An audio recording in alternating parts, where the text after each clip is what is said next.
Hello everyone, my name is Rahul Datta और आज हम नोडल एनालिसिस से रिलेटेड एक और क्वेश्चन को देखेंगे। पिछले क्लास में हम लोगों ने नोडल एनालिसिस को पढ़ा था, जिससे हम लोगों ने देखा था कि डीसी सर्किट को कितने इजी वे में सॉल्व किया जा सकता है। ठीक है, तो आज और एक क्वेश्चन को लेंगे और उसका प्रैक्टिस करेंगे।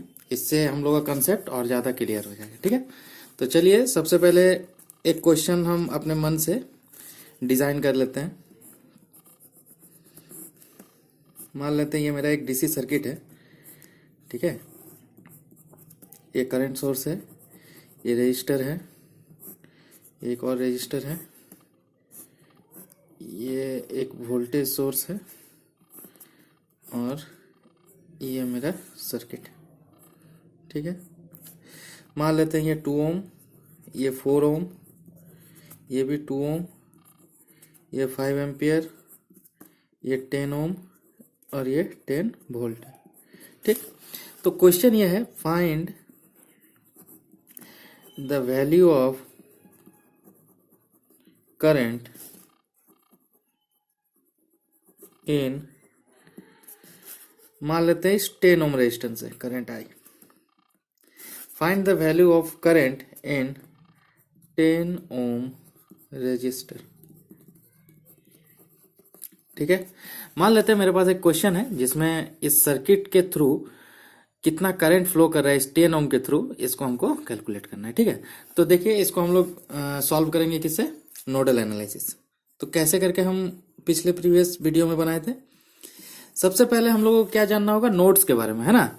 तो यहाँ पर बेसिकली कितने नोड्स हैं, तो 3 नोड हैं, आप देख सकते हैं। देखिए ये एक नोड, ये भी एक नोड है और ये पूरा कंप्लीटली क्या है, नोड है। उस दिन हम बताए थे नोड को कैसे करके जस्टिफाई किया जाता है।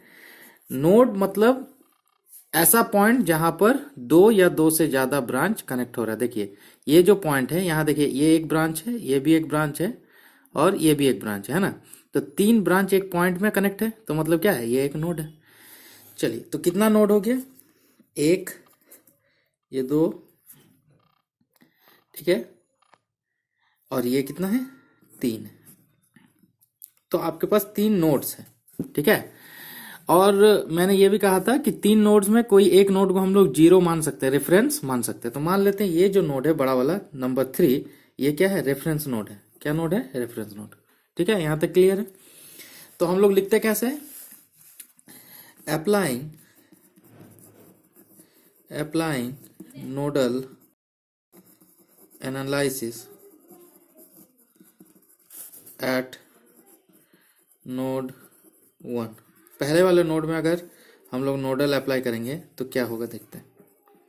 ठीक है, तो नोडल नंबर 1 कौन सा है, नोड 1 ये है, इसमें हम लोग को नोडल अप्लाई करना है। तो कैसे लिखेंगे, पहले मान लीजिए इस ब्रांच के लिए अगर हमको लिखना है तो हम क्या लिखेंगे, V1 क्या है, node voltage at node 1। V2 क्या है, नोड वोल्टेज एट नोड 2। ठीक है, तो यहां पर हम क्या लिख सकते हैं, V1 माइनस ये क्या है, 0 अपॉन रेजिस्टेंस। यहाँ रेजिस्टेंस कितना है, 2 और 2, और दोनों किस में है, सीरीज में है, मतलब क्या हो जाएगा, जुड़ जाएगा, डिवाइड बाय 4। कोई डाउट नहीं है। ठीक है, नेक्स्ट देखिए इस ब्रांच को अगर कंसीडर करेंगे तो इसमें क्या है, ये करंट सोर्स है। और उस दिन हमने क्या बताया था, जिसमें करंट सोर्स होता है उसके लिए नोडल लिखने की जरूरत नहीं है, वो डायरेक्टली हम लोग क्या लिख सकते हैं, सिर्फ करंट का वैल्यू। तो यहाँ क्योंकि ये नोड में करंट एंटर हो रहा है, देखिए ये करंट जो है ये एंटर ना हो रहा है नोड में। ठीक है, तो यहाँ पर हम क्या लिखेंगे, -5। होपफुली आप लोगों को समझ में आया होगा। ठीक है, क्या नोडल लिखना खत्म हो गया, नहीं, अभी एक और ब्रांच है। कौन सा, ये वाला ब्रांच। देखिए तो इसके लिए नोडल कैसे लिखेंगे, प्लस V1 दूसरा वोल्टेज सोर्स ये है, -V2 अपॉन 4। बस अब देखिए तो कोई ब्रांच बचा क्या, नहीं, इसका मतलब मेरा नोडल लिखना कंप्लीट हो गया, इक्वल टू 0। ठीक है, इसको थोड़ा सा सिंप्लीफाई करते हैं तो दिखने में कैसा हो जाएगा, V1/4 -5 plus V1/4 -V2/4 is equal to 0। ठीक है, तो यहाँ देखिए V1 यहाँ भी है, यहाँ भी है, तो V1/4 प्लस V1/4 तो क्या हो जाएगा, 2V1/4। ठीक है, -V2/4, और ये -5 इधर चला जाएगा तो क्या हो जाएगा, +5। ठीक है, तो देखिए 2v1/4 है माइनस v2/4 इक्वल टू 5। इसको और थोड़ा सा अच्छे से सिंप्लीफाई करेंगे तो दिखने में कैसा हो जाएगा मेरा equation, 2v1 minus v2 is equal to 20। ठीक है, ये हो गया इक्वेशन नंबर 1। होपफुली आप लोगों को ये वाला बात समझ में आई होगी। ठीक है, चलिए अब ये नोड का तो काम खत्म हो गया। अब बचा कौन, ये वाला नोड। चलिए इस नोड के लिए लिखते हैं। तो हम लोग को क्या लिखना है, similarly applying nodal analysis eight node कौन सा 2। ठीक है, ये जो आप लोग सीख रहे हैं ये बहुत ही बेस्ट वे है कोई भी डीसी सर्किट को सॉल्व करने के लिए। ठीक है, नहीं तो आप लोग कंफ्यूजन में हमेशा रहते हैं कि इसमें करंट डिवीजन लगेगा ना वोल्टेज डिवीजन लगेगा ना क्या करें। ठीक है, तो इसीलिए मैं सजेस्ट आप लोग को ये करूंगा कि आप इस जो प्रोसेस है इसको फॉलो कीजिए। ठीक है, एक दो क्वेश्चन और सॉल्व कीजिए, बस ये आपका हो जाएगा तैयार। ठीक है, चलिए अब नेक्स्ट नोड के लिए लिखते हैं। नोड कौन सा है, नोड 2। तो नोड 2 में देखिए 3 ब्रांच है, एक ये और एक ये। चलिए सबसे पहले इसके लिए लिखते हैं। तो इसमें हम क्या लिखेंगे, v2 माइनस v1 अपॉन 4 लिखिए, v2 माइनस v1 अपॉन 4 हो गया। ठीक है, इसके बाद इस ब्रांच का काम खत्म। अब इस ब्रांच को अगर लिखेंगे तो क्या लिखेंगे, v2 माइनस 0 डिवाइड बाय 10। 0 क्यों, क्योंकि रेफरेंस का वोल्टेज हमेशा क्या हो जाता है, v3 इज इक्वल टू 0 है। ठीक है, यहाँ के लिख सकते हैं v2 माइनस 0 अपॉन 10। तो लिखिए प्लस v2 माइनस 0 अपॉन 10। कोई डाउट नहीं है, बहुत बढ़िया। चलिए नेक्स्ट क्या है, ये वाला ब्रांच के लिए लिखना है। तो इस ब्रांच में कैसे लिखेंगे, v2 माइनस 10 माइनस 0। कोई रेजिस्टेंस है, नहीं है, कोई रेजिस्टेंस नहीं है। तो यहां पर आप लोगों को थोड़ा सा सोचने का दरकार। तो क्या हम बोल सकते हैं v2 इक्वल टू 10 वोल्ट, एकदम बोल सकते हैं। क्यों, क्योंकि ये 10 वोल्ट डायरेक्टली इस 10 ओम के अक्रॉस कनेक्ट है। देखिए ये 10 वोल्ट ये डायरेक्टली 10 ओम के अक्रॉस कनेक्ट है, मतलब 10 ओम के अक्रॉस का जो वोल्टेज है वो कितना है, 10 है। ठीक है, तो इसका मतलब क्या है, 10 ओम का वोल्टेज हम लोग कितना माने हैं, v2 माने हैं। इसका मतलब v2 10 है ना। तो मेरा क्वेश्चन क्या हो गया, और इजी बन गया। मेरा क्वेश्चन क्या हो गया, और इजी बन गया। तो इसका मतलब देखिए हम क्या लिख सकते हैं, since voltage across 10 ohm resistor is 10 volt. Why? Because this voltage source is connected in parallel with 10 ohm resistor. Hence we can say that V2 is equal to 10 volt. Hopefully आप लोग ये बात समझ में आई होगी।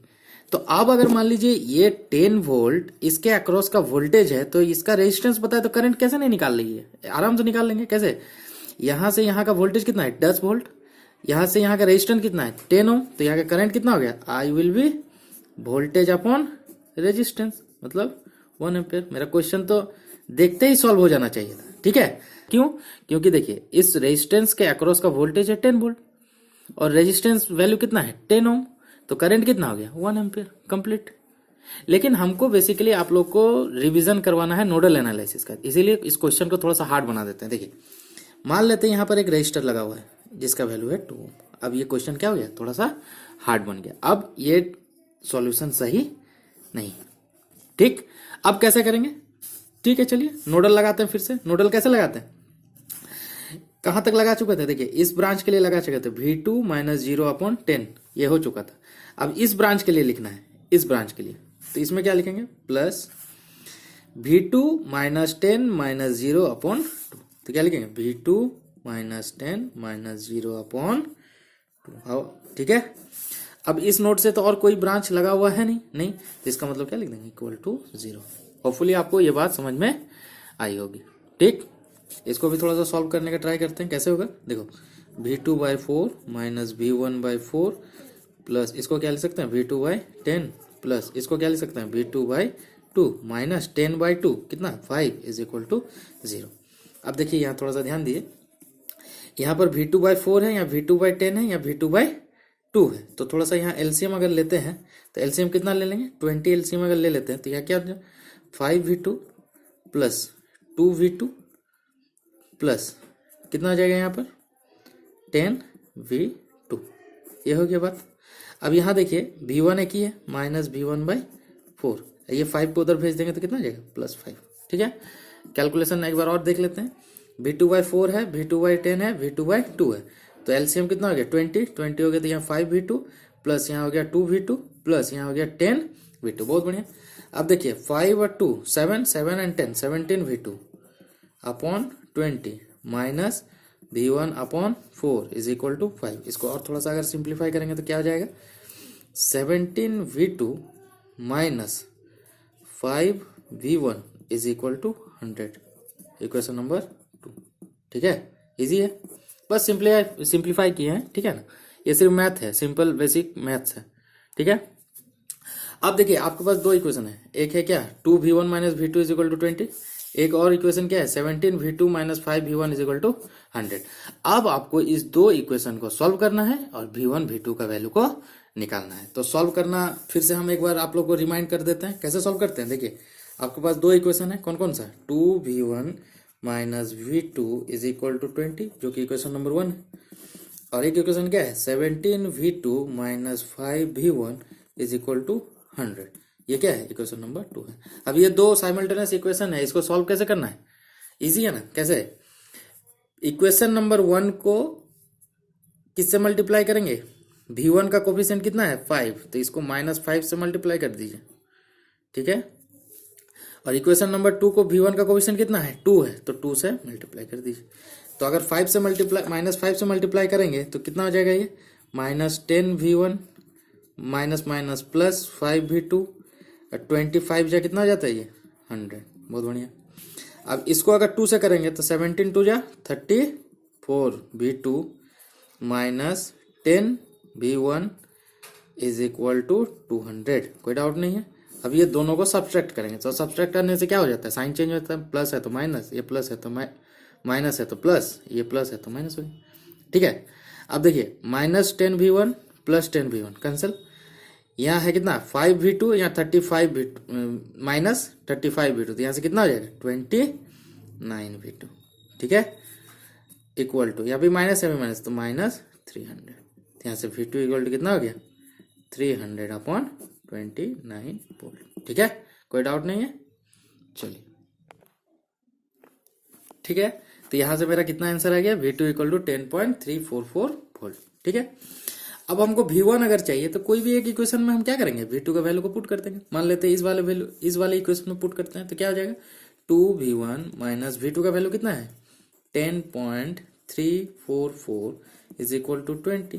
तो थोड़ा इसको कैलकुलेशन करके सिंप्लीफाई करेंगे तो क्या हो जाएगा V1 is equal to 20 plus 10.344, ये कितना हो गया 30.344। तो V1 इक्वल टू कितना हो गया 30.344/2, तो ये कितना हो जाता है देखिए।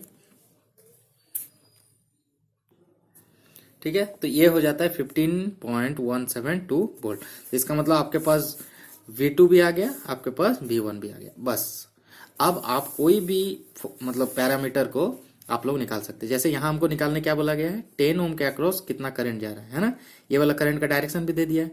तो 10 ओम के अक्रॉस करंट कितना होगा, करंट इक्वल टू क्या हो जाता है, करंट इक्वल टू हो जाता है, करंट इक्वल टू क्या होता है कल भी बताए थे पोटेंशियल डिफरेंस अपॉन रेजिस्टेंस। ठीक, ये हम कल भी बताए थे।